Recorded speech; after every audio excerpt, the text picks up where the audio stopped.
Hello everyone, welcome back to career first IAS academy. मेरा नाम है जय शर्मा और आज हम लेके आए हैं यूपीएससी प्रीलिम्स के पीवाईक्यू एनालिसिस की एक सीरीज। जी हाँ, हम एक सीरीज स्टार्ट कर रहे हैं जिसके अंदर हम स्टार्ट कर रहे हैं फिल्म द इंडियन इकोनॉमी। अब ऐसे करके हम हर एक सब्जेक्ट की सीरीज को कंप्लीट करेंगे।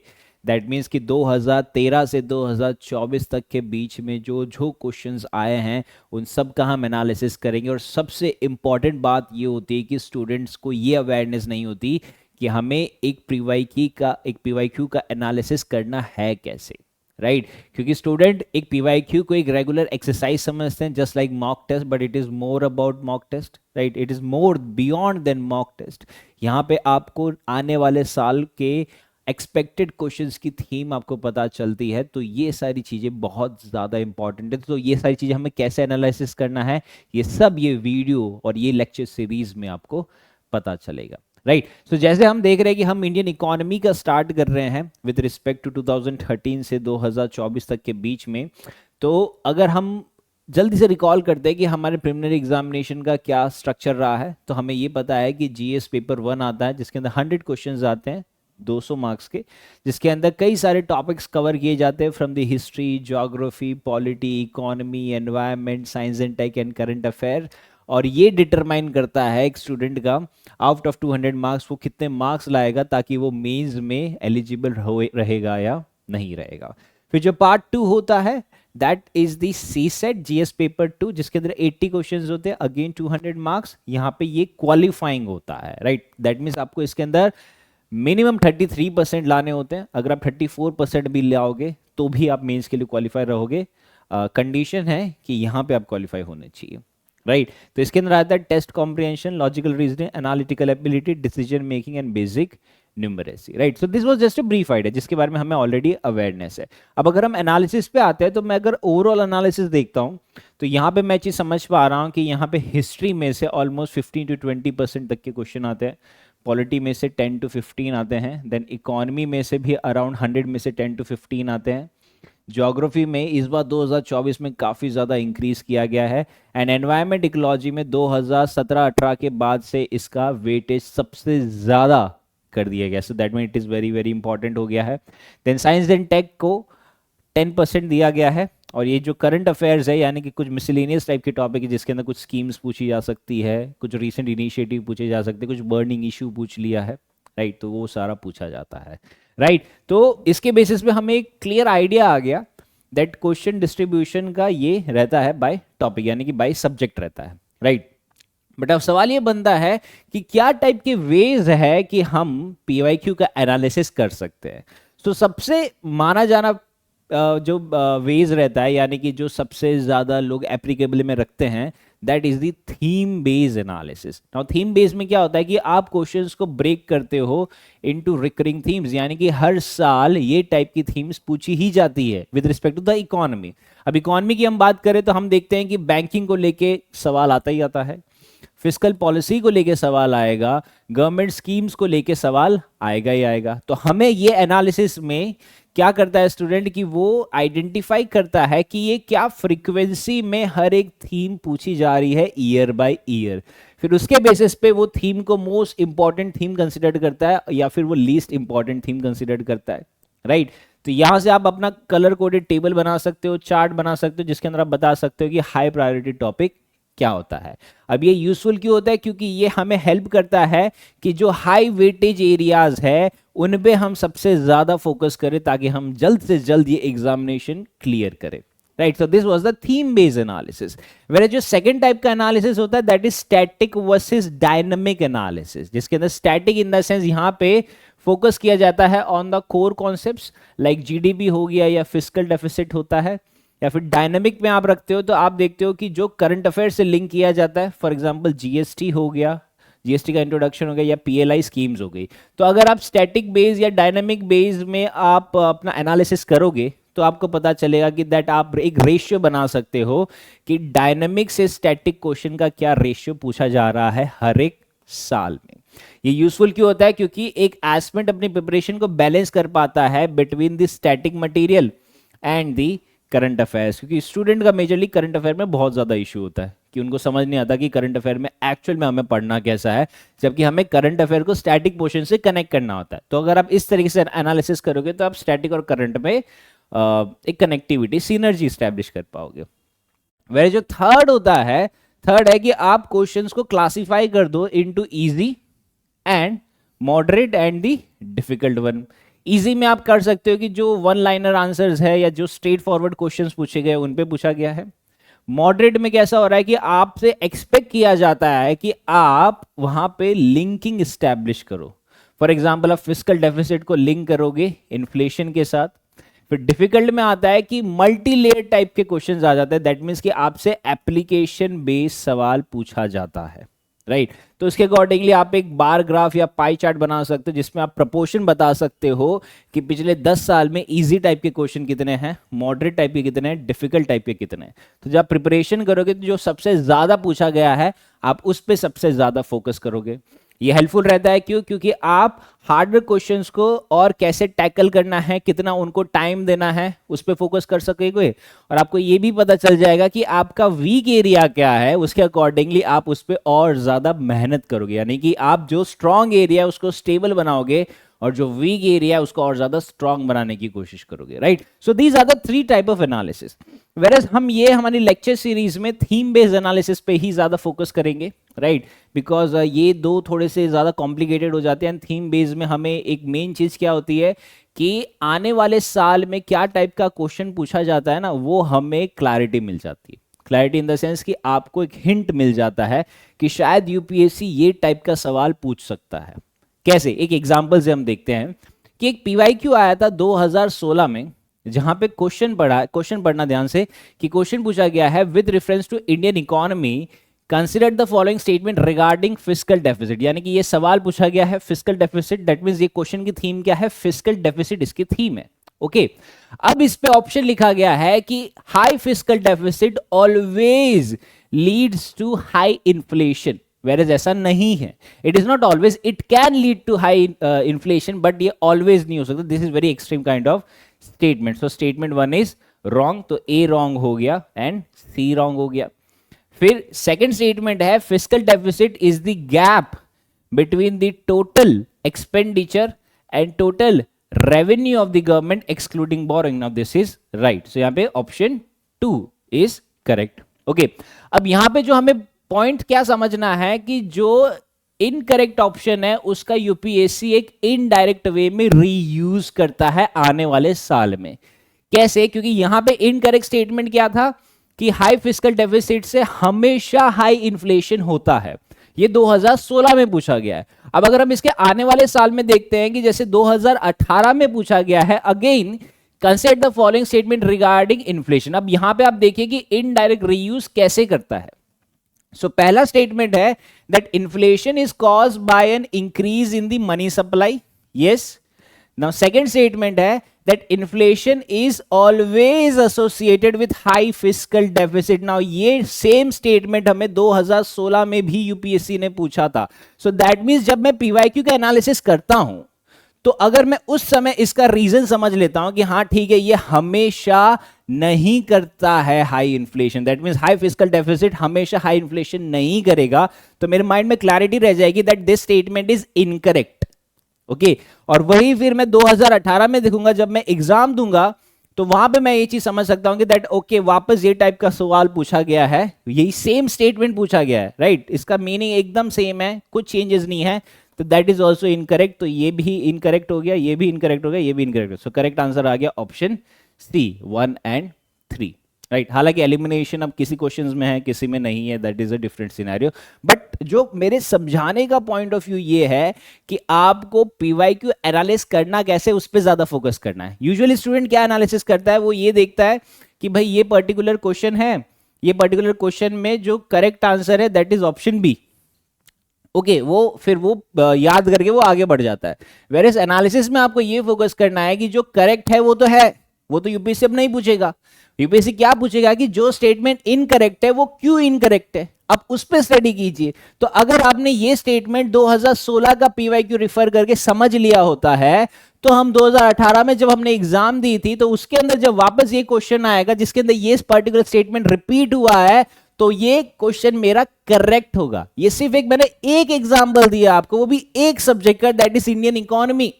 ऐसा हर एक सब्जेक्ट में इस तरीके का एनालिसिस किया गया है जिसके अंदर ये टाइप के क्वेश्चंस में जो इनकरेक्ट ऑप्शन होता है उसका इनडायरेक्ट वे में यूपीएससी रीयूज करता ही करता है, राइट।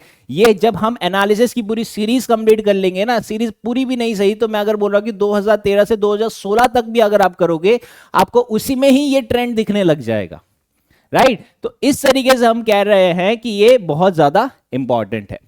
अब जब मैं थीम बेस पे आता हूं तो जैसे ये एक पर्टिकुलर मैंने बनाया गया है फ्रॉम 2013 से 2024 तक का बनाया है, जिसमें आपको ये पूरी क्लैरिटी मिल जाएगी। ये पीडीएफ फॉर्म में आपको डिस्क्रिप्शन लिंक में भी मिल जाएगा, तो प्लीज इसको डाउनलोड करके अच्छे से रिफर करना।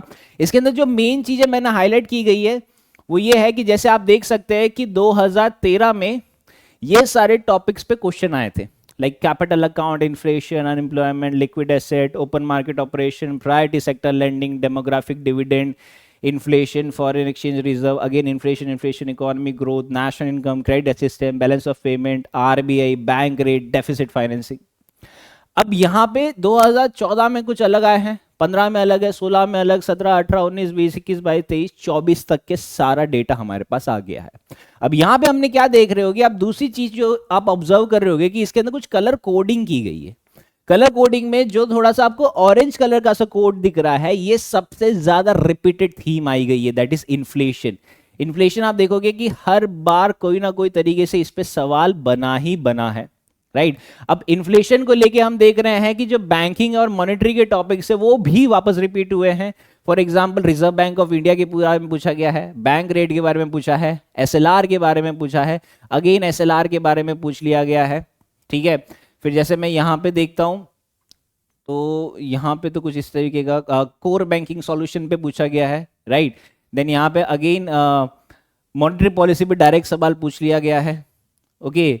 देन पब्लिक सेक्टर बैंकिंग पे पूछा गया है, ट्रेजरी बिल पे पूछा गया है, सीएआर पे पूछा गया है, पब्लिक सेक्टर बैंकिंग पे पूछा गया, बैंक एसेट पे पूछा गया, करेंसी क्राइसिस से पूछा गया, इंडियन रुपी, मनी मल्टीप्लायर। सो आप समझ सकते हो कि बैंकिंग एंड मॉनेटरी पॉलिसी पे कितने ज्यादा सवाल आते हैं, राइट। उसके अलावा उससे भी ज्यादा सवाल आते हैं इकोनॉमिक ग्रोथ एंड डेवलपमेंट पे, कि कई सारे टॉपिक्स है जो हमारे इकोनॉमिक ग्रोथ और डेवलपमेंट पे लाते हैं। फॉर एग्जांपल अनएम्प्लॉयमेंट हो गया, इकोनॉमिक ग्रोथ हो गया, एग्रीकल्चर प्रोडक्ट हो गया, ड्रिप इरिगेशन हो गया, 1991 रिफॉर्म हो गया, ग्रॉस नेशनल प्रोडक्ट हो गया, human capital, agriculture products, poverty line, agriculture products again 1991 reforms, again recession हो गया, एग्रीकल्चर प्रोडक्ट अगेन आ गया, डिजिटल रुपी आ गया, फाइनेंशियल इंस्ट्रूमेंट्स आ गया। तो ये सारे क्या होता है कि जो हमारे ग्रोथ और डेवलपमेंट को अफेक्ट करते हैं ना, उस पे ये सवाल ज्यादा बनते हैं, राइट। सिमिलरली मैं इंडियन रुपी देखूं, जीएसटी देखूं, अब वैसे ही गवर्नेंस की तरफ के पॉइंट ऑफ व्यू से देखूं तो हम देखते हैं कि फिस्कल डेफिसिट, जीएसटी है, उस पे कहीं ना कहीं पे कई सारे सवाल आते रहते हैं। देन एमएसपी पे सवाल आते हैं, एग्रीकल्चर का पॉइंट ऑफ व्यू काफ़ी ज़्यादा है, परचेसिंग पावर पैरिटी पे आता रहता है, देन राइस एक्सपोर्ट पे आया, कोल सेक्टर पे आया, और जैसे 2024 में अगर हम देखें तो मेजर आए हैं डिजिटल रुपी पे, क्रूड ऑयल पे, land records, greenfield airport, NBFC, government security, financial instrument, sectors of the economy, aviation fuel, physical capital क्या हमारा, again RBI, corporate social responsibility, money market. तो कहने का मतलब क्या है कि ये सारी चीज़ों से आपको ये चीज़ समझ आता है कि how economic growth and development ये सारे बहुत ज़्यादा इंपॉर्टेंट हो जाते हैं। फिर उसके बाद आते हैं कुछ मिसलिनियस टाइप के से टॉपिक हो जाते हैं, राइट। आपको ये पीडीएफ डिस्क्रिप्शन लिंक में मिल जाएगी, तो इसको प्लीज़ आप रेफर करना। और before going towards your preliminary examination make sure कि जो इसमें से सबसे ज़्यादा रिपीटेड टॉपिक्स आपको लग रहे हैं आप उनको सबसे पहले कवर करो, और इसमें से जो टॉपिक रिपीट नहीं हुए हैं उसको सबसे लास्ट में कवर करो। दैट मीन्स कि यूपीएससी जो चीज पूछ रहा है वो हमें समझ आ गया है, राइट। और कवर भी कैसे करना है, जैसे हमने बताया कि जब आप पीवाईक्यू देखते हो तो ये चीज का जरूर ध्यान रखना कि कौन सा स्टेटमेंट इनकरेक्ट है, वो क्यों इनकरेक्ट है, क्योंकि जो इनकरेक्ट है उसका पोटेंशियल ज्यादा है आने वाले साल में एग्जाम के लिए, राइट। इसके अलावा मैं अगर थोड़ा सा और थीम को समझता हूं तो मैं कह रहा हूं कि मैंने ये थीम को ये सारे में डिवाइड किया गया, जिसके अंदर सबसे पहला है इकोनॉमिक ग्रोथ एंड डेवलपमेंट, फिर है बैंकिंग एंड मॉनेटरी पॉलिसी, फिर है inflation and price stability, then fiscal and public finance, agriculture and food security, government schemes and programmes, international trade and organisations, digital and new age economy, environment and climate finance and miscellaneous themes. अब इसके अंदर आप देखोगे कि सबसे ज्यादा रहता है हाई फ्रीक्वेंसी टॉपिक्स है। Now these are high frequency topic. High frequency topic में सबसे पहले आ जाता है banking and monetary policy, second आ जाता है fiscal policy and public finance, third high frequency आ जाएगा government schemes and programs, right. फिर उसके बाद में आता है मॉडरेट फ्रीक्वेंसी जिसके अंदर economic growth and development, inflation and price stability, then agriculture and food security, and then digital and new age economy. फिर आ जाता है लो फ्रीक्वेंसी जिसके अंदर सबसे कम आ जाता है इंटरनेशनल ट्रेड एंड ऑर्गेनाइजेशन, फिर environment and climate finance, and then miscellaneous themes, right. तो इसके बेसिस पे आपको एक क्लियर कट आइडिया मिल जाता है कि दैट अभी आप जब भी पीवाईक्यू एनालिसिस करें तो मेक श्योर कि आपके माइंड में एक प्लान हो कि आप ये पीवाईक्यू का एनालिसिस किसके बेसिस पे करोगे।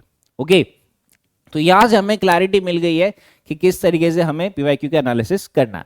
Now there are certain kind of questions जिनको स्टार बेस्ड क्वेश्चन भी कहा जाता है, जो काफी हद तक पूछे जाते हैं, राइट। बट उससे पहले जैसे हम अगर ये समझते हैं कि किस तरीके से आप देख सकते हो कि ये इकोनॉमिक ग्रोथ एंड डेवलपमेंट पे 2023 से 2013 से 2023 तक में हर साल कोई ना कोई सवाल पूछा गया है, ठीक है। फिर जो banking and monetary policy again 2013 से 23 तक में हर साल कोई ना कोई सवाल पूछा गया है, राइट। फिर इन्फ्लेशन एंड प्राइस स्टेबिलिटी में हर साल पूछा गया है, fiscal policy and public finance में हर साल पूछा गया है, देन एग्रीकल्चर फूड सिक्योरिटी में भी हर साल पूछा गया है, और गवर्नमेंट स्कीम्स एंड प्रोग्राम्स में भी हर साल पूछा गया है। सो दैट मीन्स कि ये कुछ ऐसे टॉपिक्स है जो आपको प्रिपेयर करके ही जाना है, राइट। बिना इनको प्रिपेयर किए हुए आप प्रिलिमिनरी एग्जामिनेशन नहीं क्रैक कर पाओगे। और रिमेंबर ये जो 4 सब्जेक्ट है, हिस्ट्री, ज्योग्राफी, इकोनॉमी, पॉलिटी, इनको पढ़ना बहुत बहुत ज़्यादा ज़रूरी हो गया है। एंड प्लस अब तो एनवायरमेंट का भी काफ़ी ज़्यादा बेस बढ़ गया है। सो दैट मीन्स ये 5 स्टैटिक सब्जेक्ट की आपको स्टैटिक नॉलेज होनी ही चाहिए।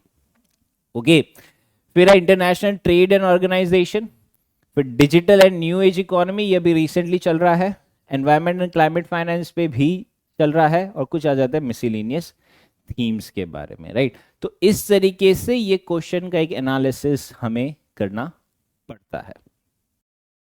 Okay, now there are certain star questions of the year की हर साल एक टाइप का ऐसा क्वेश्चन आता है जो बहुत ही ज्यादा बर्निंग इश्यू में से बनता है। जैसे पहला मैं बता दे रहा हूं कि 2013 में एक पर्टिकुलर क्वेश्चन आया जिसके अंदर पूछा what is the difference between GNB and GDP, जहां पे रीजन बताया गया। ये क्यों पूछा है? क्योंकि ये हमारा एक फंडामेंटल इकोनॉमिक कॉन्सेप्ट है जो हमारी स्टैटिक नॉलेज को टेस्ट करता है। फिर 2014 में आया that what is current account deficit, जिसके अंदर क्यों आया? क्योंकि 2014 में करंट अकाउंट डेफिसिट एक बहुत ही प्रेसिंग इश्यू बन रहा था क्योंकि हमारी ट्रेड और इकोनॉमिक पॉलिसीज हैम्पर हुई थी। फिर 2015 में पेमेंट बैंक पे क्वेश्चन आ गया था, राइट, क्योंकि पेमेंट बैंक तब इंट्रोड्यूस ही हुए थे, लाइक एयरटेल ने यूज किया था हमारा फाइनेंशियल इंक्लूजन बढ़ाने के लिए, तो उस पर डायरेक्ट सवाल आ गया था। देन जीएसटी पे सवाल आया था क्योंकि 2016 में जीएसटी काफ़ी ज़्यादा चल रहा था, तो तब इंट्रोड्यूस ही हुआ था एज एन इनडायरेक्ट टैक्स, तो उस पर डायरेक्ट सवाल आ गया था। देन 2017 में ग्रीन बॉन्ड्स पे आया था फॉर सस्टेनेबल डेवलपमेंट के लिए, क्योंकि यहाँ पे इंडिया अपना एफर्ट बता रहा था टुवर्ड्स क्लाइमेट फाइनेंसिंग के लिए।